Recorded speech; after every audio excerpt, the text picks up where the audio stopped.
Next, kita akan membahas tentang future tense. Jadi, apa ini future tense? Future tense ini menyatakan suatu kejadian yang akan dilakukan atau peristiwa yang akan terjadi di masa yang akan datang. Jadi, bagaimana contohnya? Kita akan mempelajarinya bersama-sama. Jadi, simple future tense ini kita akan membaginya juga dalam bentuk pola verbalnya.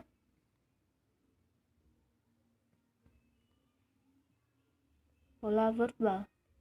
Jadi, dalam bentuk verbal ini, rumus yang akan kita gunakan adalah subject plus will plus verb 1 and complement.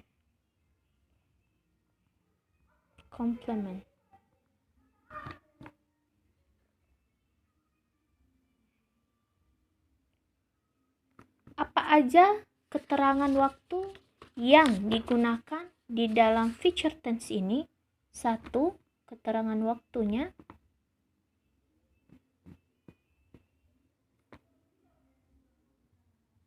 Keterangan waktu yang digunakan dalam future tense ini bisa kita gunakan tomorrow,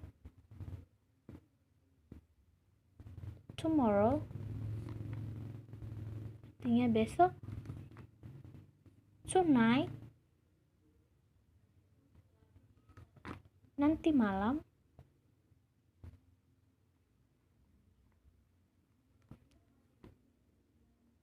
Sunday, suatu hari,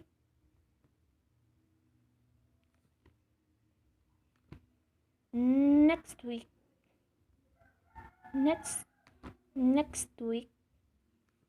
pekan depan, dan lain-lain. Jadi kita bisa menggunakan keterangan waktunya ini seperti begini. Jadi bagaimanakah contoh daripada future tense ini? Sesuai dengan rumus yang kita tulis tadi, ada subject, ada will plus verb 1 and complement. Jadi contohnya dalam bentuk positifnya,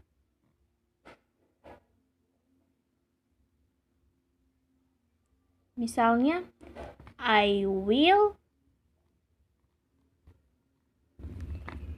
go to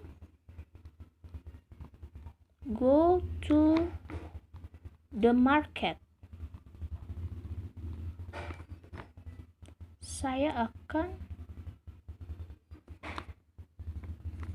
I will go to the market.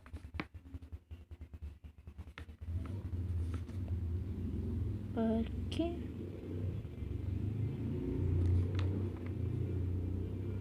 ke pasar. Kita juga bisa menggunakan keterangan waktunya, misalnya besok kita akan ke pasar. Jadi I will go to the market tomorrow gitu. Oke, kita gunakan aja ya, tomorrow.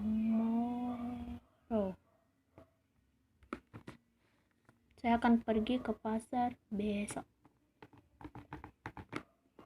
Kemudian bagaimana dalam bentuk contoh dalam negatifnya? Jadi dalam negatif ini kita menggunakan subject plus will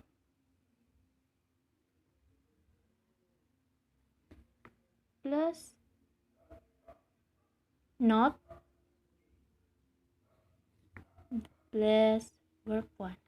Contohnya bagaimana? I will not go to the market tomorrow. Misalnya kita menggunakan kalimatnya dengan besok. Misalnya kita akan ke pasarnya itu besok. Jadi kita menggunakan tomorrow.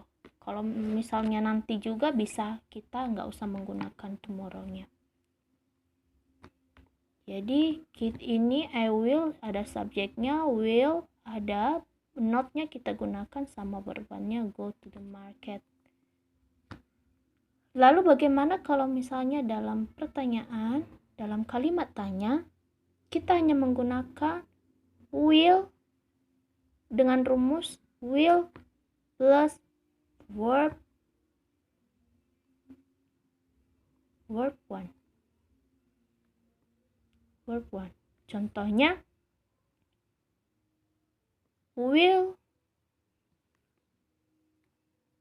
go to the market. Kamu akan pergi ke pasar.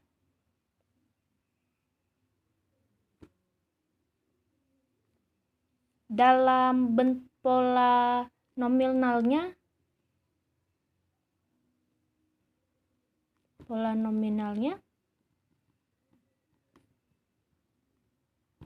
kita menggunakan rumus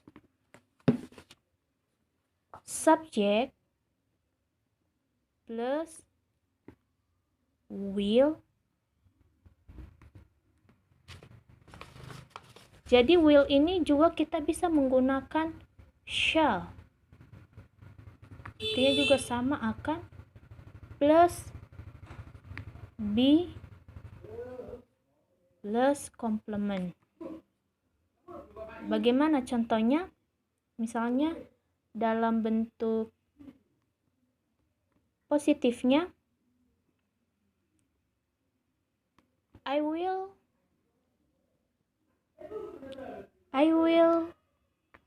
be a doctor. I will be a doctor. Saya akan menjadi dokter. Kemudian penggunaan will atau shall ini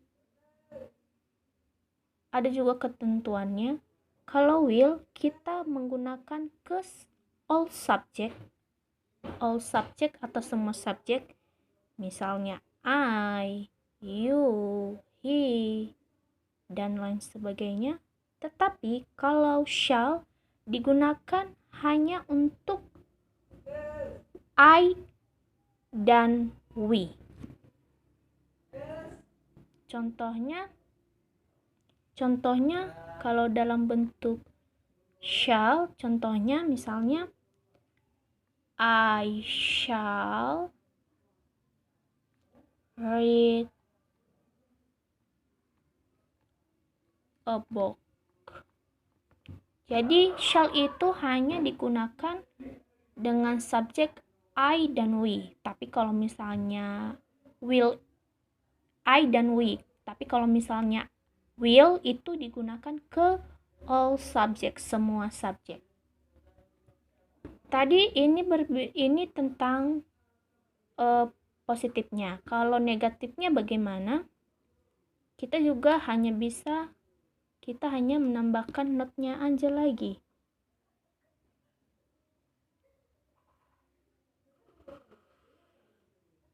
Misalnya subject plus will plus be plus not.